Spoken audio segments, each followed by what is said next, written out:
I'm gonna let it all populate in as you guys are coming on here on the TexAgs post game wrap. Did not have high expectations for this game, and yet I was still underwhelmed. And I'm able to get a score late in this one, but a very underwhelming performance. I gauge a game by its totality. They win 20-3. Welcome into the TexAgs post game wrap, brought to you by Higginbotham Insurance. You probably only think about insurance when you need it, but at Higginbotham, they think about your risk for you because they want you covered all year long. They start by listening and end with a custom solution that fits your needs and your budget. They do it all: car, home, health, business, and employee insurance. Higginbotham's got you covered. Higginbotham is a place that leads with value so that your value leads. Call Tyler Smith up at 979-871-3162 or go to higginbotham.com. All right, friends. So, yeah, as I mentioned, as we started off, this is not a game that, I don't know, I was just completely underwhelmed. But it's a game that I had to watch and wanted to see what A&M's offense could do in that weather and against a team like UMass. They start trying to run the ball, but 5 carries gets them no yards against UMass. Passing does get going just a tad bit. Moose Muhammad, 22 yards. Donovan Green, 28 yards. The Aggies have to settle for a field goal, 3-0. That would be the only score after one quarter, but UMass's second drive, which actually started in the first quarter, finished in the second, ran all over A&M's defense. UMass on their second drive would have to settle, though, for 3 as well. 3-3, 13 plays, 72 yards, eating up almost 6 minutes of the clock. Through a quarter and a minute of the second, UMass had rushed for 53 yards to A&M's 9 yards. They get the ball again, and they start moving the ball again with Moose with a big reception on a 3rd and 17, picks up 38, but fumbles the ball. It goes to review, and it is UMass ball. Would not matter. They'd punt. Both lines, though, for A&M, especially early on. It didn't always stay this way, but they were getting dominated both on the defensive line and the offensive line. Luckily, Connor gave them some life, runs for 22, then fires a touchdown pass to Noah Thomas with those yak. Yeah, he had the yards after catch there for a nice touchdown, 10-3 A&M. Connor would run a bunch more to set up a field goal at the end of the half, but it is not good by Randy Bond. They go into the half, 10-3. UMass with 3 sacks. A&M got 0 in that first half. UMass with 71 yards rushing. A&M with 88, but almost all of those were from Connor Wegman. So in the second half, A&M remembers that they can run the ball a little bit. Amari Daniels, who had a nice second half, 26-yard pickup. They'd have to settle on 3 again, 13-3. In the fourth, after Martrell Harris sack fumble, gives the Ags the ball again. They'd move it, but missed the 45-yard field goal. Luckily, Le'Veon Moss able to get another touchdown in the fourth quarter, and 20-3 is your final in this game. Again, as I mentioned, kind of an underwhelming performance. The crowd wasn't really into it because how could they be? It was not a fun offensive game. The weather was horrendous, and the team had lost 6 straight games. Doesn't matter. They end up winning this game 20-3. Let's bring in our panel as we always do. We're going to bring them both on today because this is that kind of show, guys. We're getting them all in here. Where's Leone? I don't see him. There he is. Brandon Leone joining us as well. All right, guys. I mentioned to me kind of an underwhelming performance. CT, you start things off. Just overall, your thoughts after watching this one, where they did score a touchdown late to make it a little bit more of a comfortable victory, but yet it was somewhat in doubt in the third quarter. Yeah, it's a win. I mean, we haven't done that in what, 6 weeks, and so to get back in the left hand column and have a win this week, I think that is yeah, it was against UMass, but it's a win. We know how hard those things are to come by, and we haven't tasted that in a while. But to have a win, but then to see young guys like Le'Veon Moss, to see Montrell Harris, who I think is going to be he's going to be a dog moving forward. Noah Thomas, I've been high on him since he signed, and then you have your Muhsin Muhammad, Moose is back, and so you had some guys, but then 15 to be able to extend plays and make plays with his feet and do those things and give that offense an opportunity on days when terrible conditions, not the greatest opponent, but to be able to do some things and do some positive things to get some stuff on film, and then just to watch the young guys on defense get after the quarterback there in the fourth quarter, and to be able to, it looks like they were having fun today. And winning cures a lot of things, and we haven't done that in a long while, but we have, it's going to be short lived. We've got to be able to celebrate it, watch the tape, clean things up, but to get back in the left hand column, it's always it's always welcomed. And so I'm happy that we're finally winning again and get ready for LSU next week. Brandon, your thoughts on it? Yeah, I mean, first and foremost, I'm happy to just say that we got a win. Like I said, or like CT just said, it's been 6 weeks since we've done that. I don't think any of us would have guessed that. And the weather and just the day in general felt kind of how this season has felt, just a little dark and gloomy and sad and rainy. And like Chris said, winning does cure everything. And I'm just happy for the young men. Like, I mean, one thing I can tell you, even from watching Auburn last week, in Auburn and watching the game today, especially Antonio Johnson, Damani, seeing some of these older guys, they're still playing really hard. And so you see some leadership, at least in my opinion, from the players on the field that are playing their tails off. I think it was cool to see a lot of explosive plays. I think they said we had 11 plays over 10 yards. That's good to see. It was not cool that we had -3 rushing yards with 7:41 left in the second quarter. That was discouraging. And I think for me at this point watching the season, I'm really just trying to think, what are we going to change going forward? What are the changes that are going to be made in order to get this program back in the right direction? Because some of the things that we heard the announcers talking about today, it was our first double-digit lead since week 3 against Miami. That's pretty hard to believe. UMass, obviously, defense played good against them, but they're the second worst scoring offense in the country. They have 4 passing touchdowns and 12 interceptions. So it's good that we held them to 3 because I was hoping we didn't give up many points to them. But I think we got to really focus on cleaning things up front on the offensive line. I know there's some injuries everywhere, but overall we won. It wasn't super, like you said, inspiring, but it was very nice. I'm happy for those young men. I'm happy for the seniors today on senior day. I was kind of wondering, like, why the heck did we do senior day against UMass on a rainy day? And I guess someone mentioned to me on Twitter that Jimbo mentioned on his radio show that there's going to be a lot of emotion in the LSU game, a lot of, hype and all that. And sometimes it takes away from honoring the seniors like they deserve to be. So I guess that makes sense. So I'm just glad that Damani, Anais, a lot of these guys that have done a lot for this program over the last 4 to 5 years were able to at least get a win today. I think that's really important for those guys. Guys, at the end of the day, there's nothing they could have done in this game that would change our opinion of this season. The only thing they could have done is even made it worse. Let's be honest. So, like, regardless if they win 23 or 59-0, to me, the opinion of the season is what it is. Yeah.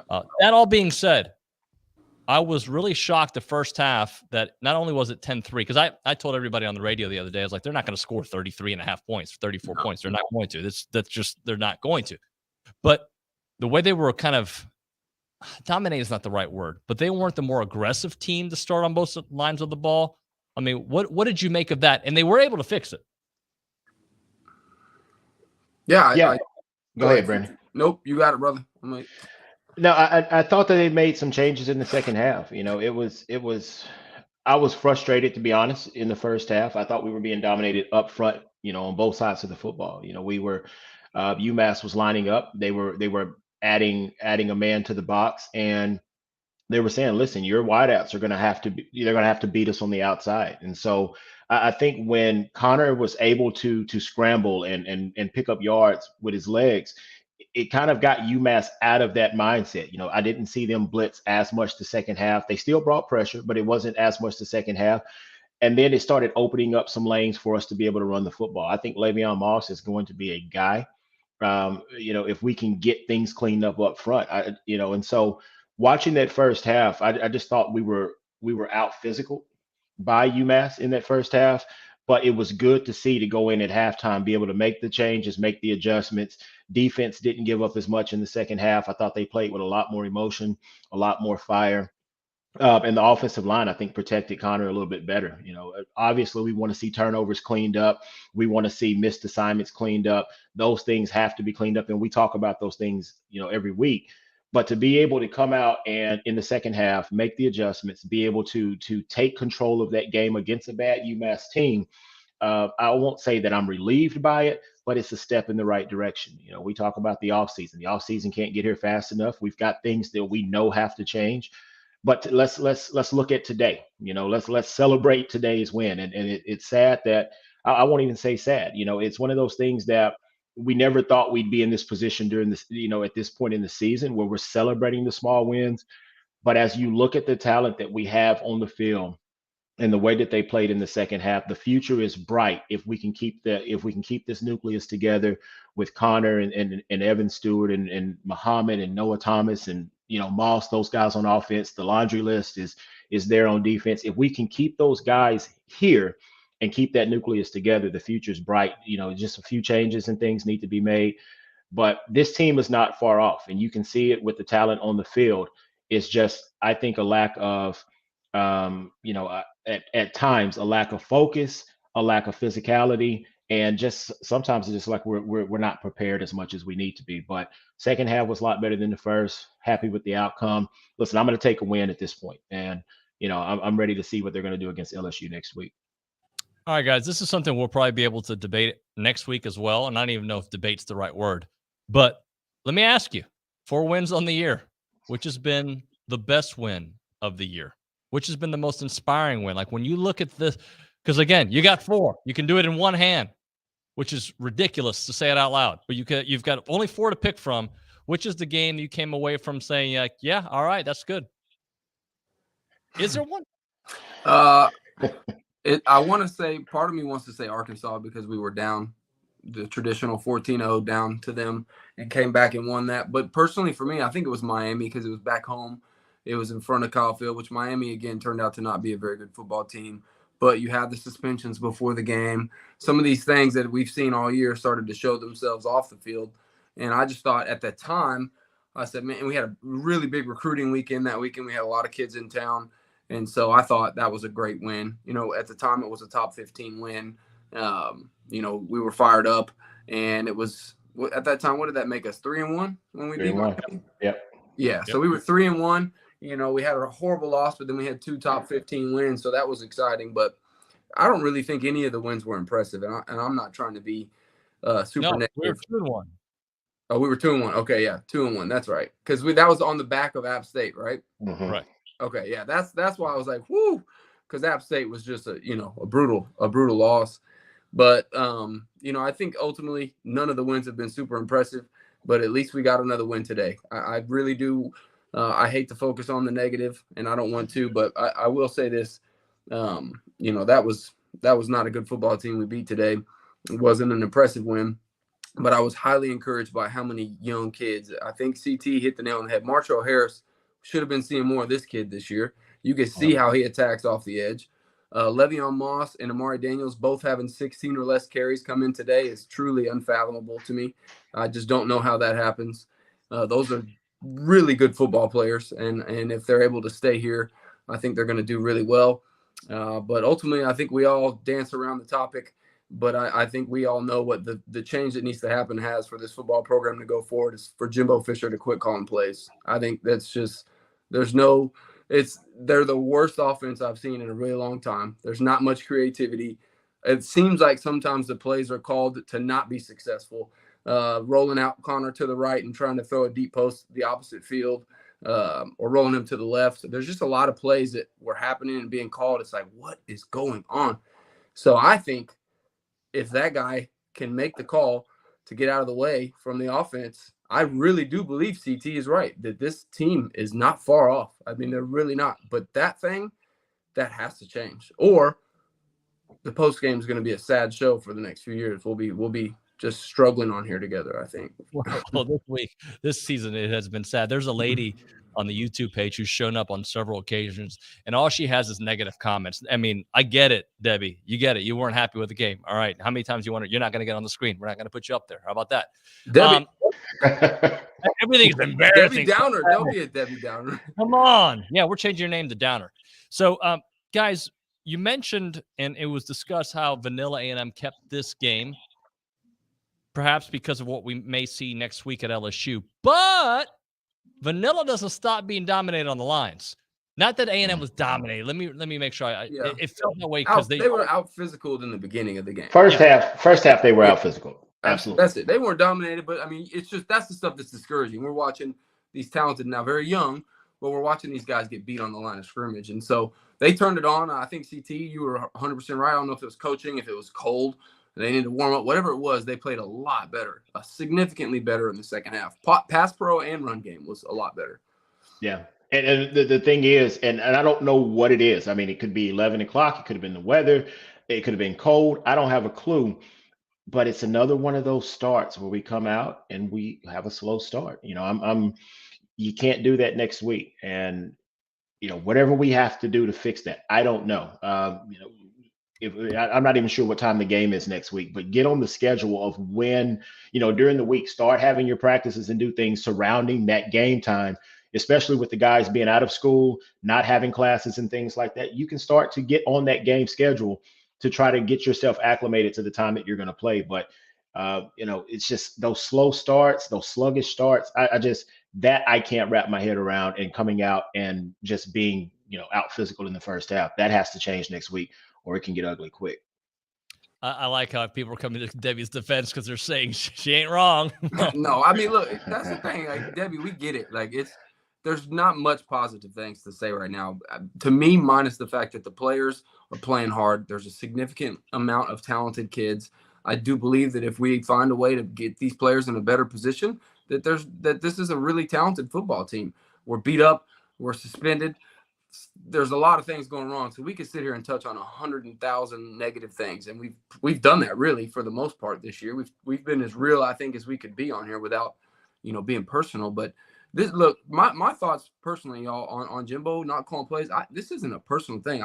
I think Jimbo Fisher's a great person. I think he's an awesome recruiter. I think he's a great leader, but I think he's out of touch with what's going on with the state of the college game and his offense. That's all. That's for me. If he can make a couple changes and bring in a high-powered OC with the nucleus of young guys that he has on this offense, I think that this team can be hands down the biggest turnaround team in the country next year. But you got to be able to look in the mirror. We all have to do that in all of our lives every single day. We all have to have the ability to look at ourselves, look at the things that we're good at and build on them, look at the things that we struggle at and make changes to improve. And I don't think that that's asking a lot when you're paying somebody $90 million. I think it. So anyways. Guys, let me address this one last thing, because people are discussing about the one play away thing. This team is one play away from winning a lot of games, but they're bad. So both things can be true. When we say they're one play away, that is actual factual information in a lot of these games. That being said, find different ways to lose different games. So they're a bad team. I'll go through it because they are a play away from winning against App State. They are a play away from. That's a fact. That is an absolute fact. They are a play away, a couple yards away from beating Alabama. That is an absolute fact. That was the last play of the game. South Carolina, they had the ball at the very end of the game. A little far, but they were a play away from winning that game. Ole Miss, they had the ball with the final drive to win the game. They were a play away. Florida, they weren't a play away, but they were leading at half. So it spiraled out of control. So, but all I'm saying is this team can be a play away in many different ways. Yeah. And it's be bad. Yeah. I mean, and Nuño, I think you're absolutely right. And I mean, if that ball bounces differently in any of those games you named, I mean, we're having a different conversation, and we're thinking Jimbo's the greatest coach in the world, and we have the greatest team ever. And it's no secret, things have to change. And I think for A&M fans, I would be very surprised if we move on from Jimbo. I mean, at this point, who do you go and get? I mean, I know that there are a lot of young upstart coaches and things out there that are great in what they do, but are we ready to start over with the caliber of players that we have in this program? I mean, I don't know that Jimbo's moving on from him is the answer. I know I was emotional about it last week, but I think some changes within the staff, some changes to scheme, and doing some things along those lines, and you see a much improved team in 23. So Jimbo is getting the players. He's recruiting his behind off. Now it needs to be kind of the Nick Saban approach. You've done your job. Delegate to your coordinators. Let them do the things that they've been hired to do, and you just facilitate all things football. So it's not as broken as we think it is. One play away. That is a true statement.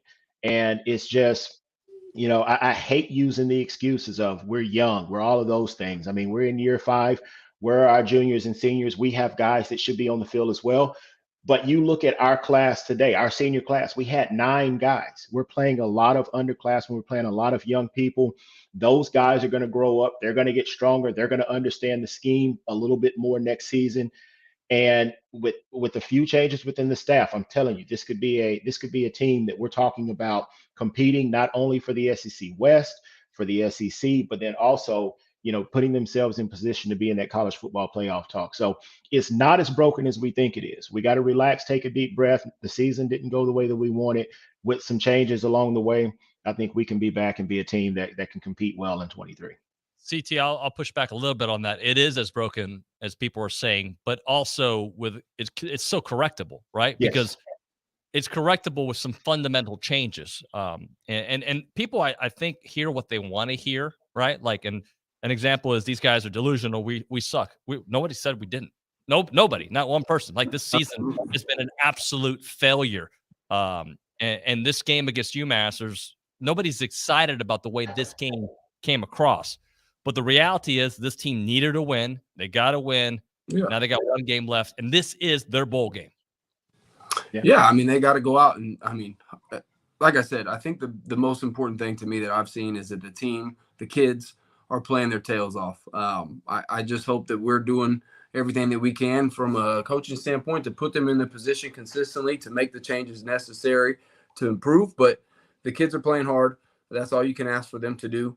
I know that this team is talented enough to be better than they are. So there's obviously a disconnect from the players and the coaches, or they're just not executing, whatever you want to call it. This year has sucked. This football team's not very good right now. They can be, but I think there needs to be some huge changes made. This is literally year 5. Vanderbilt just beat Florida. There's just, you can look around and see that it's firing and it's clicking at some other places, and it's not right now. So, yep. And I don't know.